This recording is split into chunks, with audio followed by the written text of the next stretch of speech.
of Louisiana. I'm Chef John Folse, welcoming you to this great state of ours.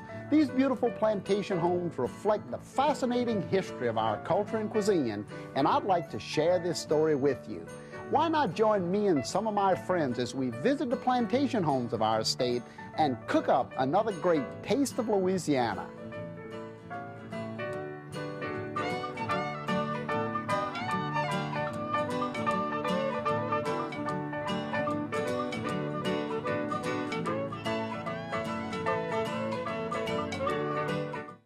Funding for this program was provided in part by Bruce Foods Corporation, makers of Louisiana Gold and other distinctive Louisiana-style food products. Additional funding is provided by the Louisiana Department of Culture, Recreation, and Tourism. Gumbo, etouffee, jambalaya, beignet. Come pass a good time in Louisiana and say things you've never seen before.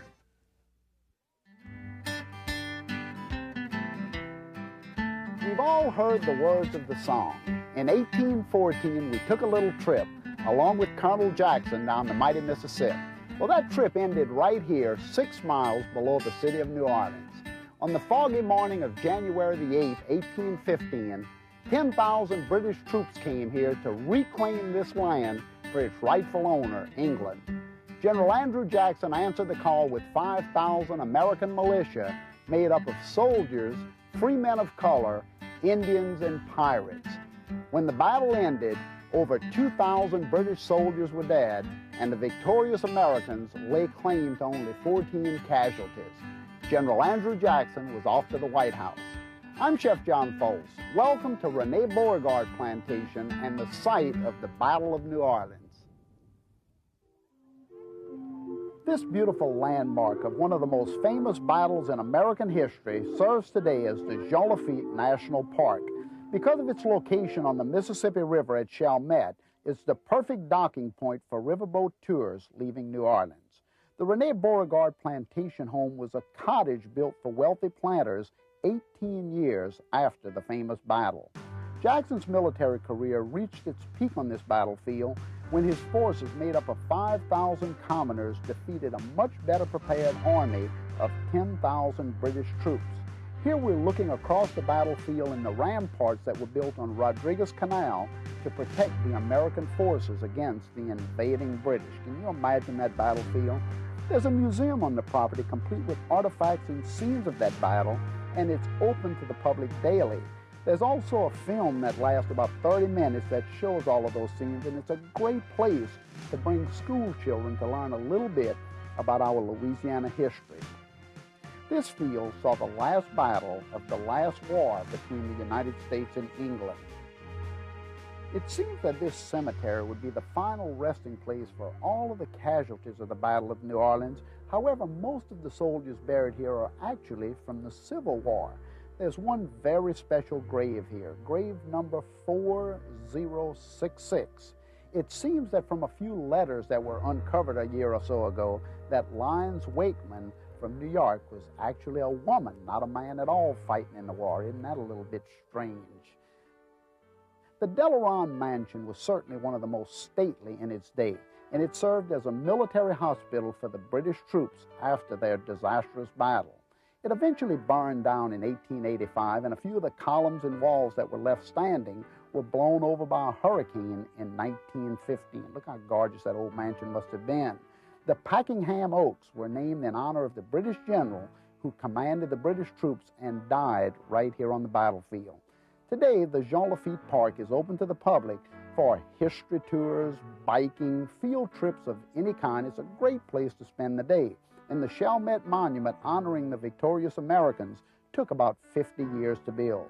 Andrew Jackson served as president from 1829 to 37 and died at the Hermitage in 1845. Now, Andrew Jackson did go on to serve as the 7th president of the United States, but you know, after that victorious battle, he was almost thrown out of town, and I'll have to tell you a little bit more about that. Imagine a guy winning one of the most famous battles in American history and then being asked to leave. Well, we'll have to talk about that a little bit later. But I don't want anybody to leave that living room or kitchen, because in just a short while I'm going to have a very special guest in the kitchen. I'm not even going to tell you who it is. You have to sit there, but I guarantee you, you won't want to miss it. Very special. Now, we're talking about the Battle of New Orleans. We're talking about, what, 18, 14, 15 in those years, and we're talking about 5,000, 6,000 men. What would they have eaten? And that was the question that I had to ask myself as I went out to Rene Beauregard House. And I found that even though the soldiers were kind of rummaging around and skirmishing, looking through the Mississippi River with fish nets and whatever for whatever they could put their hands on, one of the interesting dishes that they looked forward to was a dish that we know of today as poor man's stew. Now, that doesn't sound too appetizing, but I guarantee you back on that battlefield it was a delicacy. And I want to show you the ingredients of that poor man's stew. If you look on my cutting board here, I have a really nice old wooden bowl, and here I have a little piece of roast. Now, this stew could have been made with pork, it could have been made with beef, venison, any wild game, but here we're using a little roast of beef, and it would have been cubed. Now, of course, there were cattle around the French markets of New Orleans. They could have found some of these ingredients. Corn, tomatoes, carrots, potatoes, an array of every type vegetable of Louisiana. Here's some okra that would have been growing all over the city.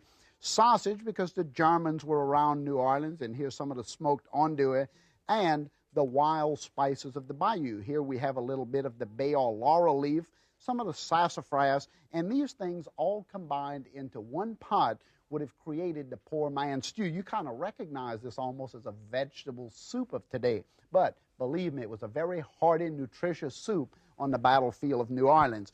And I'm going to begin by firing up my pot, getting it good and hot here, and I'm going to sear, or I always say white out, and you probably ask, what is he talking about when he says white out a piece of meat? Well, I'm searing the meat just to keep in all those juices, because this is going to be a braise or a stew, and it's going to take a little longer to cook, so you want to keep your meat nice and juicy. I'm going to put the smoked sausage down in the pot like this, and this will give the smoked flavor. And as I say, the Germans were all over the city of New Orleans and had a nice settlement about 6 or 7 miles upriver, so sausages would have been present at that time. I'm going to add just a little touch of oil to start the searing process in the pot. However, back then, you know what would have been the fat in the pot? They would have used some lard or pork fat. Of course, today we can eliminate that. Now, once this sears, you can see how I'm saying here whiting out. I want you to look at this piece of meat.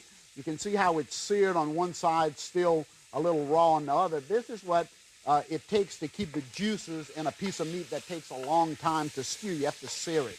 Okay, once that's done, now I want to add all of these great vegetables. I'm going to put in some of the carrots, which are raw, of course, the tomatoes. And you have to remember that any vegetable would have been used or could have been used in this dish. Anything that could have been taken up out of the fields at whatever time of year would have gone into this pot. Look at the corn. I'm even leaving the cobs right in the center of the corn, because that's where one of the great flavors are going to come from in this poor man's stew, as we call it. Now the okra. Okra was interesting in this pot because it is a thickening ingredient. So as the okra cooks, it starts to thicken the stock a little bit, as would the potatoes and the carrots. So again, you want to stir all of that around like this, and then I can add the stock itself. Now, of course, they wouldn't have made a stock on the battlefield, naturally, but they would have had this stew cooking in one of those 3-legged black iron pots over a wooden fire, and the stock would have been created right into the pot. So they wouldn't have had to have an extra pot of the stock as I'm having today, but this is just a little beef bouillon cubes, or you can use chicken stock if you want to. Just boil the bones of the roast, and you're going to have a really nice, flavorful stock. So I would let this cook for about 35, 40 minutes and let all the meat get very, very tender, and then I could finish the seasoning. Now, what would I put into it? Of course, I could put any more of these fresh vegetables. I could throw a little onions into it. I could throw a little green bell pepper. Again, whatever you want in your own home. And then a touch of salt, just like this, and some cracked black pepper. And let this just sit and slowly stew until all of those flavors marry in the pot, and then you're going to have a wonderful vegetable soup or poor man's stew of the battlefield of New Orleans. Even the Native American Indians had a dish very similar to this that they called huth pony, and that was being cooked in New Orleans at the time that the battle was going on. Huth pony. Let me get this stock pot out of the way so I can show you what the dish looks like when it's all done. This is a really nice looking dish, and what I'm going to do is get one of these old battlefield bowls to take a look at this. This is a bowl that was actually used at the Battle of New Orleans on one of the old tin plates. And I'm going to dish the poor man's stew. That looks pretty good, doesn't it? Just want to get one of those corn and some of the okra. And the interesting thing here is not necessarily the soup. I want you to take a look at this spoon on the plate here after I clean that off. This is I guess you would call this a spark. This is a spoon and a fork combination here, and the soldiers would have carried this in their belt, and it was probably built by a blacksmith, and it's got a spoon on one end for the soup and a fork on the other end if you're eating a little bacon and beans, which we'll talk about in a minute. The poor man's stew of the Battle of New Orleans. Isn't that great? Really a nice dish. Okay, the next thing I want to do for you was a dish that not only was used at the Battle of New Orleans, but very famous in Louisiana today. We call it a coubillon. The French call it court bouillon, but actually it's a fricassee. It's just a really nice stew of fish and shrimp or whatever would have come out of the Mississippi River right next to the battlefield. And I'm going to begin by heating up my roux, which I've already made, but let's take a look at this platter here. Now, Andrew Jackson commanded the forces. This was probably his platter. Now, you wouldn't find this on a battlefield, but you would certainly find it in Andrew Jackson's quarters. And look at the ingredients. First of all, catfish. Now, many people out of the South think that catfish is less than a delicacy, but I tell you, this is a really nice fish, and we've cubed it. Of course, we have shrimp, and many different species of shrimp coming not only out of the Mississippi River, but the Gulf. This is society garlic. I want you to look at this because this is the wild garlic that grows in the swamplands of Louisiana, and it would have been chopped up to give the garlic flavor, and some of the little banana peppers that grew in the Creole gardens of New Orleans would have flavored the dish. But once the fish was skinned and the meat cut, they would have had to boil the bones to get every piece of meat out of the skeleton of the fish because it would have never gone to waste. And they would take it, and if you look down on my little tray here again, you can see that this is the meat pulled out of the skeleton of the fish, and that would have gone into the roux, which I've got cooking right here in my black iron pot. Just take a look at this. Equal parts of oil and flour, and of course you can put a little less oil if you're concerned about low cholesterol, or use one of the low cholesterol oils. And then, of course, I would season it as we would with any other fricassee of Louisiana.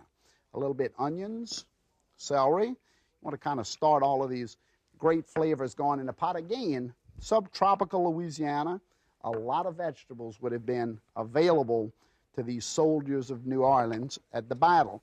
We want to saute or simmer all of this around in the roux. And, of course, this roux isn't too dark. I've got a little lighter color roux here because this is a coubillon, as we call it, or a fricassee of fish and shrimp. Now, once this sautés, I can start to put in a handful of the fish meat that would have been taken out of the skeleton of the bone, or the bones of the fish, once it was boiled and tenderized, and you can pull all of that meat. Can you imagine throwing that away? They would have never done that. And saute this, and that's going to start the wonderful stock flavor in the pot. This is going to start that great, great fish flavor. And once this is done, then, of course, I can add some of my whole fillets of fish, which I've already cubed, and I'm going to put about half of them in here. I don't want to cook this fish away, so I'm going to put a couple pieces in there. And, again, just kind of stir this in.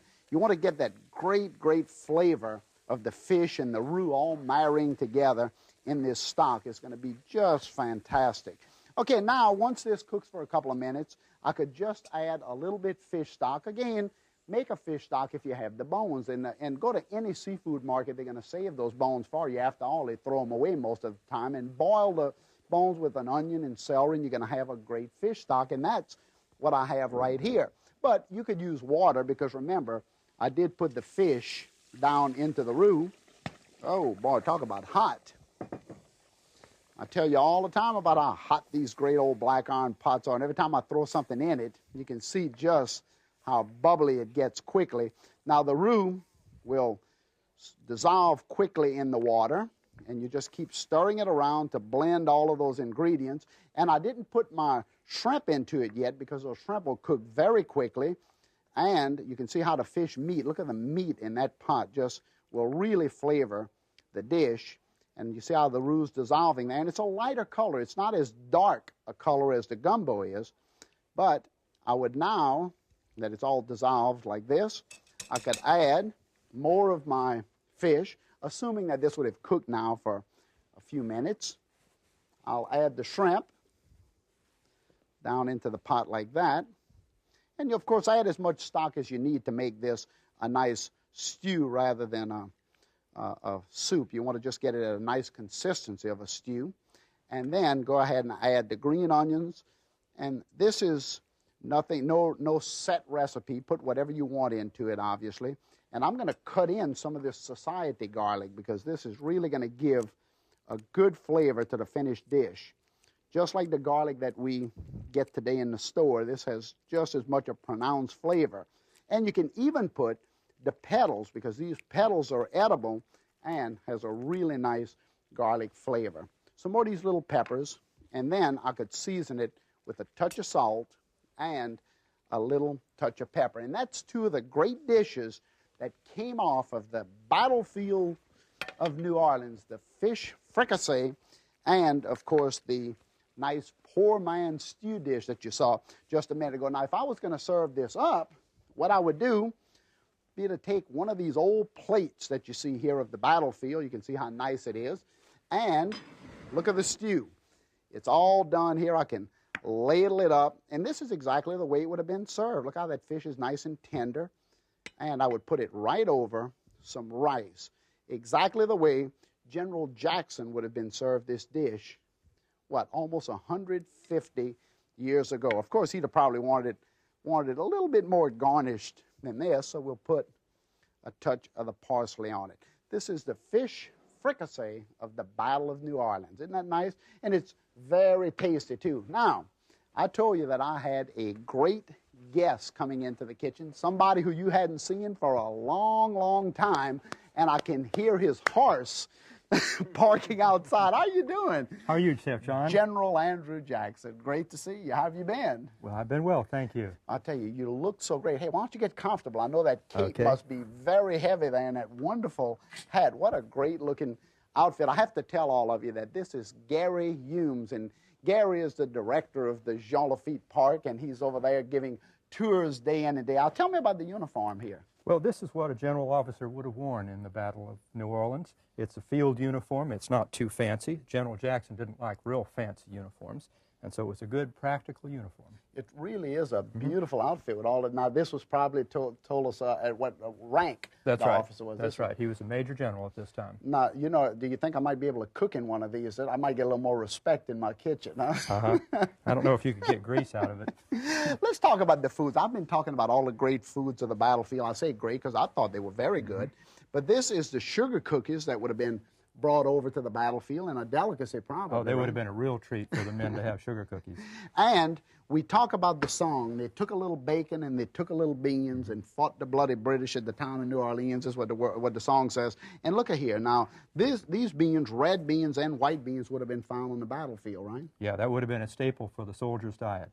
Now, the meats, I mentioned that probably they wouldn't have had a variety of meats like this, but if they would have wanted to find salt meats or bacon, this is tasso, this is pickled pork right here, these things would have been available for the general at least, right? They would have been available, but of course you have to remember we're feeding 5,000 people.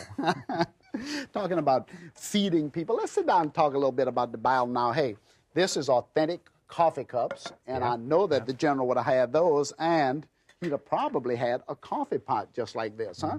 So we have to get us a little taste of that coffee. And right the same way the general would have received it, and I'll be your aide here.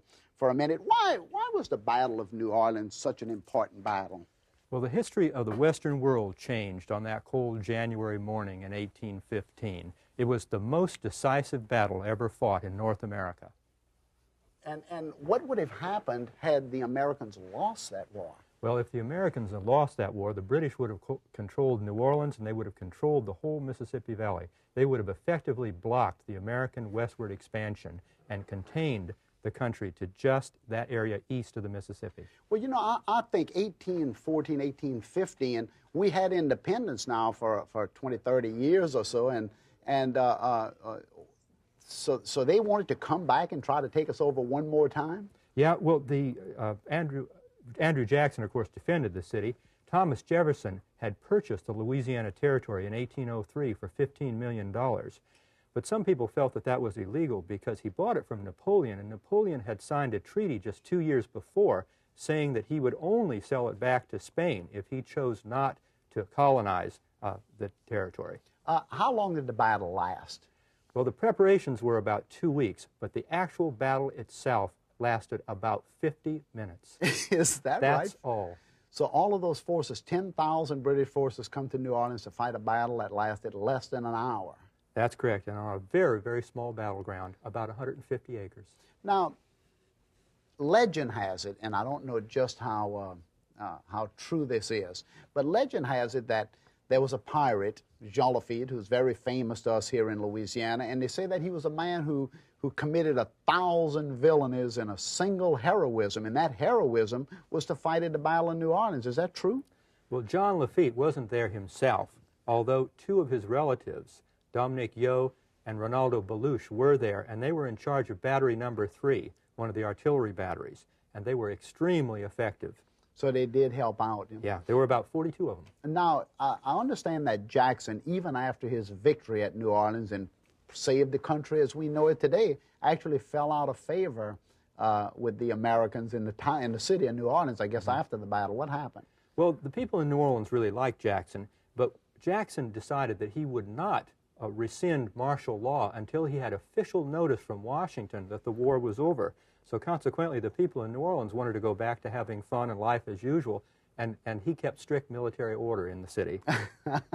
And anybody trying to keep any order in the city, even back in those days. Even in those days, right, right. You told me a story one day about the British general, General Packenham, came here to lead all the British forces and went back home in kind of a strange way. Yeah. Tell me about that. Well, General Packenham was killed in the battle, and because he was a general officer, he was sent home for burial, and because they had very kind of primitive methods for dealing with bodies then, he was disemboweled and then put in a cask of rum and then shipped back to England. Gee. And when he arrived back in England in this cask of rum, apparently one of the wags on the dock says, "Oh, Packenham's back, and it looks like he's in better spirits than when he left." Now, there's a very famous grave in the graveyard. I mentioned it a little earlier, and it is of a woman, isn't it, right there? That's right, that's right. There have been some rumors that women fought as men in the Civil War, but this is one of the first times we've actually been able to document that. Right. Well, I saw that grave, and you were telling me the story, and I found that very interesting. And I figured that a lot of women obviously were going to be very patriotic back then, and certainly a lot more probably fought that we'll never know about. What about the anniversary activities over at the battlefield? I know y'all do a lot of things there that I'd like to share a little bit about. Yes, indeed. We have a 3-day celebration right around January the 8th, the anniversary of the battle. And we have about 100 people there in living history costumes. We have camps, we have British officers, we do marches, and we do all sorts of ceremonies. It's really quite exciting. And hey, I'm going to be there this year. General, thank you so much for coming to visit with us and sharing all of those great stories. And thank all of you for coming by. And come back again as we continue to cook up more of these great Taste of Louisiana. See y'all later. Let's try a little bit of this.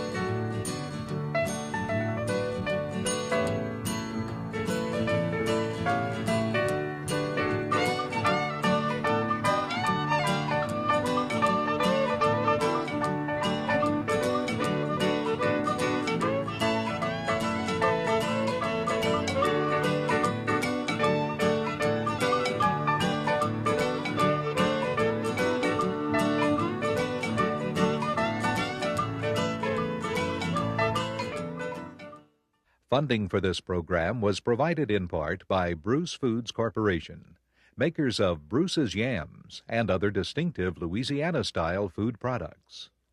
Additional funding is provided by the Louisiana Department of Culture, Recreation, and Tourism, Gumbo, Etouffee, Jambalaya, Beignet.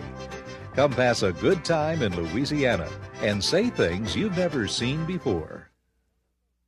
Chef John Folse's Plantation Celebrations, Recipes from Our Louisiana Mansions, is a full-color 335-page book containing food history, recipes, and over 150 photographs from these southern landmarks.